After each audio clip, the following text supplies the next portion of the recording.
Hello to all investors, thank you so much for tuning in. In today's video, we will do 5 important takeaway from You Can Be a Stock Genius by Joe Greenblatt. We will also add in our own reflection from time to time as well that we think it will be a service to you. With all due respect and no further delay, let us dive in. Thank you. Lesson number 1. Facts on diversification. Did you know that holding 6 to 8 stocks in different industries helps to reduce risks by 81% than holding just one stock? Furthermore, if we have 32 stocks in different industries, it will reduce risk to 96%, and any number beyond this will barely reduce any more risk. Overall, the lesson here: beating the market doesn't mean you have to over-diversify. Knowing where and why you put your capital to work is how fortunes are made in the stock market. As Bill Ackman mentioned, I think most investors over-diversify because they're lazy. They haven't done enough research into any of their companies. If they've got 200 positions, do you think they know what's going on at any one of those companies at this moment?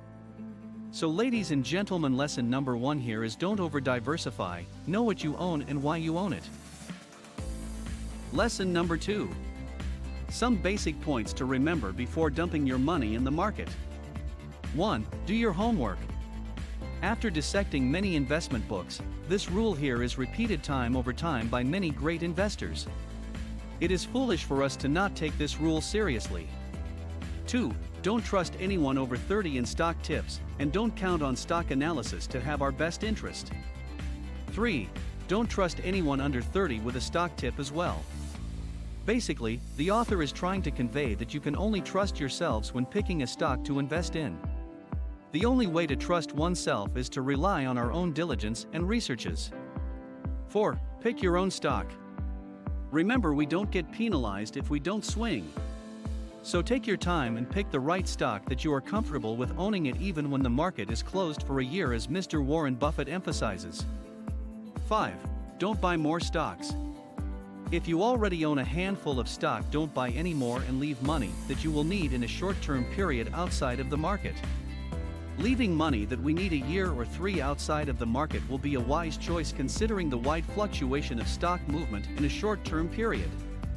Some stock can lose more than half of its value in a year, and some can lose even more. 6. Look down, not up. Risk and reward do not apply with value investing because value investors are bargain hunters that look for the missing price in the market. Low risk can still bring in superior results. You can't tell anything of a stock by looking at its past price movement. Downside your risk by having a great cushion of the margin of safety. So look down, not up when it comes to risk taking. 7. There is more than one road to investment habit. Investing is an art, not a science. There are many forms of investing style, but those who followed the late Benjamin Graham value investing have shown superior track records of beating the market over a long period of time. Before we move on to lesson number 3. How to pick spin-off companies. Please, if you like what you are seeing so far, may you kindly click like and subscribe. This will really help us a lot, and we truly owe it all to you. Thank you. Lesson number 3. How to pick spin-off companies. Did you know that spin-off companies usually beat the general market by at least 10%? Picking the right characteristic of a spin-off company can be a great investment opportunity, especially when institutions don't want it but the insiders do. The S&P 500 spin-off companies is a great hunting ground because the parent of such a company would lose investors' trust if their spin-off company fails. Spin-off happens when the management believes that both the shareholders and the company will be in a better position if the separation happens. Basically, spin-off companies act in the opposite force of a merger, and statistics show that 60 to 70% of mergers fail. So investing in the spin-off, in theory, should work better than investing in large merger. Make sure the management has a record of putting the shareholders' interest first. Management should still have thick skin in the game by owning a good portion of the parent or the spin-off. Compare the spin-off company with other companies in the same industry to see if the spin-off is trading at a discount. And a spin-off company that is below 100 million is usually under Wall Street radar, which is a good sign. Look for these attributes when aiming at spin-off companies, and you should be going in the right direction. Lesson number 4. Gold can be found in bankruptcy and restructuring companies. The author mentioned that a bankrupt company is a landmine. Walk on it, but avoid a hole in your head. With bankrupt company, be very choosy, but some might just need time to recover from a bad economic cycle. And others might just need some time to consolidate their debt, and they can be back on their feet. During this hard time, we can scoop them up for very cheap. Make sure the chosen bankrupt company has economic value that is still relevant and will remain relevant to the market. The business has to be sounded and is not in a dying industry. As a general rule, don't buy the common stock of a bankrupt company, but bond or bank debt is more attractive. If we buy them from a distressed seller, we usually come out with a huge bargain. You know the old saying goes, when you are hurried to sell, you always sell cheap. As for restructuring, tremendous value can come with these companies. Look for resilient management and the economic benefit of the company for its restructuring. Look for a catalyst that will set the reconstruction in motion, and make sure that the restructuring magnitude is the same size as the company. For example, replacing the CEO or the management team as part of the reconstruction program. Usually, during this phase, the company is selling for very cheap. But be careful, not all restructuring works as we have seen it with JCPenney.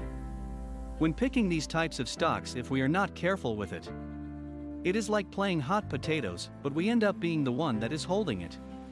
So if you are not comfortable treading in this type of water, just stay on land where is safe. But if you are comfortable, picking the right company under these circumstances can have a huge upscale. Just a quick reminder from payingforward.net: if you do well in life, or when you do well in life, please seek ways to pay it forward to others that are less fortunate than us. Thank you. Lesson number 5. Free cash flow equation and how it reflects the bottom line of the company. To calculate free cash flow, we have to take the net income added with depreciation, along with amortization, then minus capital expenditure. Take for example from this book.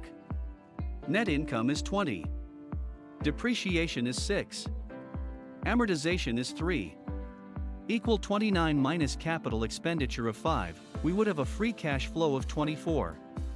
If the free cash flow is 20% higher than the net income for many years, we can look at the free cash flow to see the growth and the health of the company instead of looking at the net income the author suggested.